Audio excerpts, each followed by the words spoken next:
نحمدہ ونصلی ونسلم علی رسولہ الکریم، اما بعد۔ آج 10 رمضان المبارک ہے اور ہماری آج کی حدیث اور ہمارا درس حدیث جو ہے وہ آج شروع ہوگا اس حدیث سے۔ حدثنا محمود بن غیلان قال حدثنا وکیع قال حدثنا سفیان عن الاعمش عن شمر بن عطیہ عن المغیرة بن سعد بن الاخرم عن ابیہ عن عبد اللہ رضی اللہ تعالی عنہ قال قال رسول اللہ صلی اللہ علیہ وسلم لا تتخذوا الضیعة فترغبوا في الدنیا۔ حضرت عبداللہ رضی اللہ تعالیٰ عنہ فرماتے ہیں کہ نبی کریم صلی اللہ علیہ وسلم نے ارشاد فرمایا کہ لا تتخذوا الضیعة، زیادہ زمینیں جائیدادیں اکٹھی نہ کرو، فترغبوا فی الدنیا، اس کے انجام کار یہ ہوگا کہ تم دنیا کے اندر رغبت کرنے لگو گے۔ دیکھیں، انسان دنیا میں آیا ہے وقتی طور پر، بڑے بڑے فرائین، بڑے بڑے دنیا کے بادشاہ جو اپنے آپ کو دنیا کا مالک، آج ہم ان کی زمینوں پر بیٹھے ہیں۔ ہم جس گھر کے اندر بیٹھے ہیں ہم اس پہ غور کریں، ہمارے دادا نے یا ہمارے والد نے بنایا ہوگا، اور کل تک وہ تھے، آج ہم بیٹھے ہیں، ہم کل چلے جائیں گے، اگلا آ کے بیٹھ جائے گا ان جگہوں پہ۔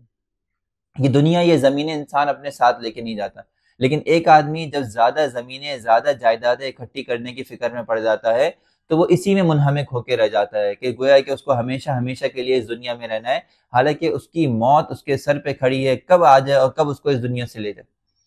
تو فرمایا کہ دیکھو، زیادہ زمینیں جائیدادیں اکٹھا کرنا یہ کوئی اچھا کام نہیں ہے۔ ایک انسان اگر ضرورت کے بقدر اس کے پاس رہائش کے لیے گھر موجود ہے، فراوانی والا گھر موجود ہے، اللہ کا شکر ادا کرے، بس اس پہ صبر شکر کر کے اپنے خیر کے کاموں کی طرف توجہ کرے۔ نہیں، میرا فلانے علاقے میں بھی گھر ہونا چاہیے، میرا ڈی ایچ اے میں بھی ہونا چاہیے، بحریہ ٹاؤن میں بھی ایک پلاٹ خرید کے رکھ لوں، میں فلانی جگہ پر بھی ایک پلاٹ خرید کے رکھ لوں۔ انسان کی کچھ کام نہیں آتا، انسان جتنا بڑا ہوتا جاتا ہے اس کے لیے اتنا چھوٹا گھر ہو جاتا ہے۔ ایک جوان آدمی کے لیے ہو سکتا ہے اس کے گھر میں سوئمنگ پول بھی ہو، اس کے گھر میں گارڈن بھی ہو، ایک بوڑھے آدمی کے لیے ایک کمرہ جس کے اندر ایک واش روم ہو، بس اس کے لیے اتنا ہی کافی ہوتا ہے۔ بلکہ ایک وقت ایسا آتا ہے جتنا انسان بوڑھا ہو جاتا ہے اس کو واش روم سے قریب جگہ پہ بٹھا دیا جاتا ہے، لٹا دیا جاتا ہے کہ بھائی جیسے ہی تمہیں جانا ہو فوراً چلے جاؤ، اتنی بھی اس میں ہمت نہیں ہوتی، اس کے لیے بڑا گھر اور چھوٹا گھر بیکار ہو جاتا ہے، ایک جیسا ہو جاتا ہے۔ تو ایک انسان کو اگر اللہ تعالیٰ نے بقدر کفایت گھر دیا ہو تو اس کو صبر شکر سے رہنا چاہیے۔ زیادہ زمینیں جائیدادیں جمع کرنے سے دل میں دنیا کی محبت، دنیا کے اندر ہمیشہ رہنے کی چاہت بھر جاتی ہے، اور پھر جب انسان دنیا سے جاتا ہے تو اس کے لیے بڑے مشکل اور بڑے کٹھن مراحل ہوتے ہیں کہ اتنی ساری زمینیں جائیدادیں میں نے جمع کری اور واپس میں جا رہا ہوں ایک چھوٹے سے گڈھے میں 6 گز کے یا 6 فٹ کے، اور جس کے اندر جانے کے بعد مجھے کوئی پوچھے گا بھی نہیں، مجھے کوئی دیکھے گا بھی نہیں۔ تو اس لیے انسان جو ہے زیادہ زمینیں جائیدادیں جمع نہ کریں، یہ اللہ تعالیٰ کی نگاہ میں، اللہ کے رسول کی نگاہ میں کوئی پسندیدہ عمل نہیں ہے۔ باب ما جاء في طول العمر للمؤمن۔ حدثنا ابو قريب قال حدثنا زيد بن حباد قال عن معاوية بن صالح عن عمرو بن قيس عن عبد الله بن بسر رضي الله تعالى عنه ان اعرابيا قال یا رسول اللہ من خیر الناس قال من طال عمره وحسن عمله۔ حضرت ابو ہریرہ رضی اللہ تعالیٰ، عبداللہ ابن بسر رضی اللہ تعالیٰ عنہ فرماتے ہیں کہ ایک اعرابی، ایک دیہاتی آدمی آیا نبی کریم صلی اللہ علیہ وسلم کے پاس اور اللہ کے رسول سے ارشاد فرمایا کہ دنیا میں بہترین آدمی کون سا ہے؟ فرمایا کہ جس کی عمر لمبی ہو اور اعمال اچھے ہوں۔ اللہ تعالیٰ کی نگاہ میں اچھے عمل سے زیادہ کوئی چیز قیمتی نہیں ہے۔ اگر ایک انسان اچھے عمل کے ساتھ لمبی زندگی گزارتا ہے تو وہ زیادہ اللہ کی نگاہ میں محبوب ہے بنسبت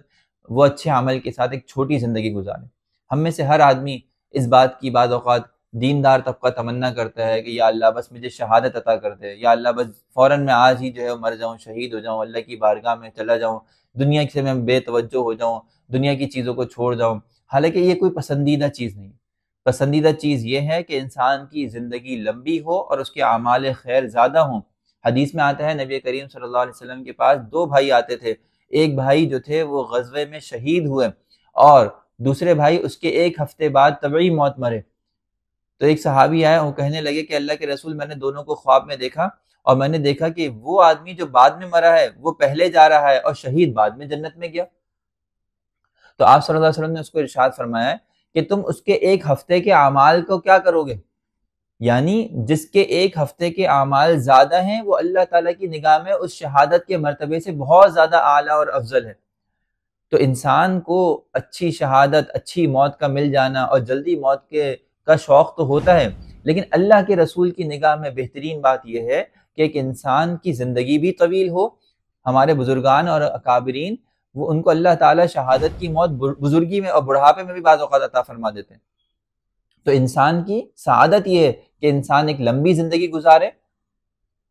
اور دوسری بات اس کے اندر یہ ہے کہ وہ ایک عمل خیر والی زندگی گزارے، اس کی زندگی کے اندر جو ہے وہ کار خیر بہت زیادہ ہوں۔ اور جب انسان کی زندگی طویل ہوگی تو اس کی نمازیں بھی زیادہ ہوں گی، اس کے روزے بھی زیادہ ہوں گے، اس کے زکوٰۃ دینے کے مراحل بھی زیادہ ہوں گے، اس کے حج عمرے کی بھی زیادہ ہوں گے دوسرے آدمی کی بنسبت۔ تو جو آدمی جتنی لمبی عمر کے ساتھ اچھے عمل کے ساتھ زندہ رہے گا، فرمایا خیر الناس، یہ آدمی سب سے بہترین ہے۔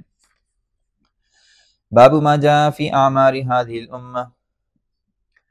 ما بين 60 الى 70 حدثنا ابراهيم بن سعيد الجوهري حدثنا محمد بن ربيعة عن كامل عن ابي العلا عن ابي صالح عن ابي هريرة رضي الله تعالى عنه قال قال رسول الله صلى الله عليه وسلم عمر امتي من 60 سنة الى 70۔ حضرت ابو ہریرہ رضی اللہ تعالیٰ عنہ کا ارشاد گرامی ہے، نبی کریم صلی اللہ علیہ وسلم نے ارشاد فرمایا کہ میری امت کی عمر 60 سے 70 سال کے درمیان ہوگی۔ اس کا مطلب ہرگز بھی یہ نہیں ہے کہ کوئی آدمی 70 سال کے بعد مرے گا تو اللہ کے رسول کا امتی نہیں ہے، یا کوئی آدمی 60 سے پہلے مر گیا تو وہ اللہ کے رسول کا امتی نہیں ہے، بلکہ یہاں پر ایک من حیث العموم، ایک عمر کا زاویہ اور پیمانہ بتانا مقصد ہے کہ عام طور پہ میری امت کے لوگ جو ہے وہ 60 سے 70 سال کے درمیان ہی رہیں گے۔ آپ جانتے ہیں گزشتہ امتوں کے جو لوگ تھے وہ کبھی بہت طویل زندگیاں بھی گزار دیا کرتے تھے۔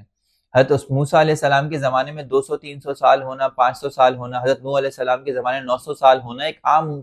متوسط عمر تھی۔ لیکن جیسے جیسے قیامت قریب آتی جا رہی ہے، بیماریاں اور دوسری چیزیں، حوادث زمانہ بڑھتے جا رہے ہیں، اور اللہ تعالیٰ نے اسی کی بدولت انسان کی عمر بھی چھوٹی فرما دی ہے۔ تو یہی وجہ ہے کہ نبی کریم صلی اللہ علیہ وسلم تو چونکہ بالکل آخری نبی ہیں، اور آپ صلی اللہ علیہ وسلم کی امت آخری امت ہے، تو اللہ تعالیٰ نے ان کو بہت تھوڑے وقت کے لیے امتحان گاہ میں رکھا۔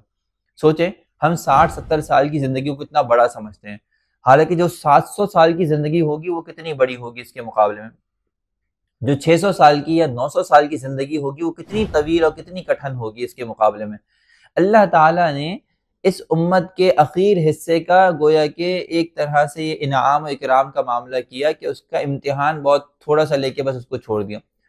جس طرح آپ نے دیکھا ہوگا کہ جب امتحانات شروع ہوتے ہیں، بعض اوقات اورل ایگزام ہوتے ہیں، ممتحن بھی بالکل حشاش بشاش ہوتا ہے، وہ ابتدا کے اندر بڑے لمبے سوالات کرتا ہے، بہت زیادہ دقائق کے اندر باتیں پوچھتا ہے،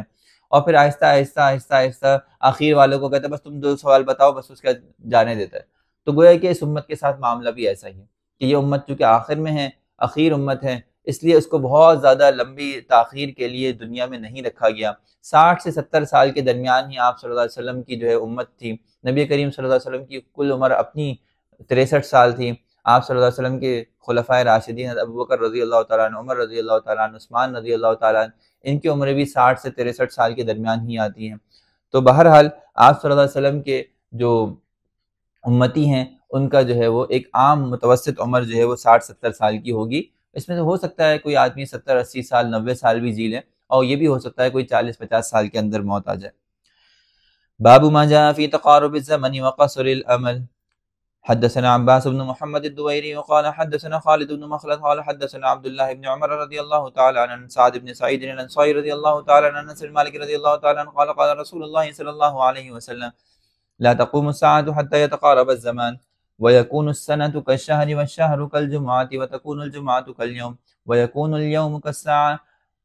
وتكون الساعة كالظرمة بالنار۔ حضرت انس بن مالک رضی اللہ تعالیٰ نے ارشاد فرماتے ہیں کہ نبی کریم صلی اللہ علیہ وسلم کا ارشاد گرامی ہے، قیامت اس وقت تک قائم نہیں ہوگی جب تک کہ زمانہ قریب ہو جائے۔ زمانہ ایک دوسرے کے قریب اس طرح سے ہو جائے گا کہ سال ایک مہینے جیسا لگے گا، ایک مہینہ ایک ہفتے جیسا لگے گا، اور ایک ہفتہ ایک دن جیسا لگے گا، اور ایک دن ایک گھنٹے کی طرح محسوس ہوگا، اور ایک گھنٹہ تو ایسا ہوگا جیسے کہ چنگاری۔ یعنی آج ہم کوئی بھی عمل دیکھیں، کسی کی بھی زندگی دیکھیں تو اتنی بے برکتی نظر آتی ہے کہ واقعتاً ایسا لگتا ہے کہ زندگی کیسے گزر رہی ہے، کوئی احساس نہیں ہوتا۔ پہلے زمانے کے لوگ، ہمارے اکابر، چھوٹی چھوٹی زندگیوں کے اندر بڑے بڑے کارنامے انجام دے دیا کرتے تھے، بہت بڑے بڑے کام اپنی زندگیوں میں کر کے چلے گئے، اتنی کتابیں لکھ کے چلے گئے کہ جن کا پڑھنا بھی ہمارے بس کی بات نہیں۔ حضرت تھانوی رحمۃ اللہ علیہ کی 1000 تصنیفات ہیں. ایک انسان اپنی زندگی میں خالی پڑھ لے بڑی بات ہے. حیرانگی ہوتی ہے سوچ کر کہ حضرت نے لکھ دی ہیں 1000 تصنیفات اپنے ذہن سے. کتنے فتح القدیر ہے، بڑی بڑی کتابیں ہیں، البنایہ ہے، ہدایہ ہے، بہت ساری ہزاروں کتابوں کے مصنفین کے حالات کو جب ہم پڑھتے ہیں تو ہم حیران رہ جاتے ہیں کہ انہوں نے اپنی اسی 60 سال کی زندگی میں یہ کام کیا. ہم تو اس 60 سال کی زندگی کے اندر ان کی تصنیفات کو صرف پڑھ نہیں پاتے، ان لوگوں نے لکھ کیسے لی. اللہ تعالیٰ نے ان کی زندگیوں میں برکت رکھی تھی. جیسے جیسے قیامت قریب آتی جا رہی ہے، انسان کے وقت کی برکت ختم ہوتی جا رہی ہے. انسان کو وقت گزرنے کا احساس ہونا ختم ہوتا جا رہا ہے. آج دیکھیں ہم موبائل میں لے کے بیٹھتے ہیں رات کو اور اسکرولنگ شروع کرتے ہیں، پتہ ہی نہیں چلتا کہ کب رات گزر جاتی ہے اور فجر کی اذانیں ہو جاتی ہیں. ہم ناول اٹھاتے ہیں، ہم کوئی ویڈیو دیکھنا شروع کرتے ہیں، کوئی مووی یا کوئی ایسی چیز لگا لیتے ہیں جو گھنٹے 2 گھنٹے 3 گھنٹے کی ہوتی ہے. 3 گھنٹے کہاں گزر جاتے ہیں ایک احساس بھی نہیں ہوتا. ایسا لگتا ہے کہ ابھی بیٹھے تھے، اٹھے تو 4 گھنٹے گزر گئے. ابھی کھیل کے میدان میں گئے تھے، گھسے تھے اور تھوڑی دیر بعد نکل کے باہر آ گئے، دیکھا 3 گھنٹے سے کھیل رہے تھے کرکٹ، پتہ ہی نہیں چلا، وقت کی احساس ہی نہیں ہوا. تو یہ گویا کہ قیامت کی قرب قیامت کی نشانیوں کے اندر ایک نشانی ہے کہ وقت کی برکت اور اس کی عظمت ختم ہو جائے گی. انسان ایسا نہیں ہے کہ پہلے سورج ہلکے چلتا تھا اب تیز چل رہا ہے، بلکہ پہلے انسان کو متاثر کرنے والی چیزیں، انسان کو اپنے احاطے میں لینے والی اتنی چیزیں نہیں ہوتی تھیں جتنی چیزیں آج ہیں، کہ انسان ان کے اندر ایسا محو ہو جاتا ہے کہ اس کو وقت کا احساس بالکل ختم ہو جاتا ہے.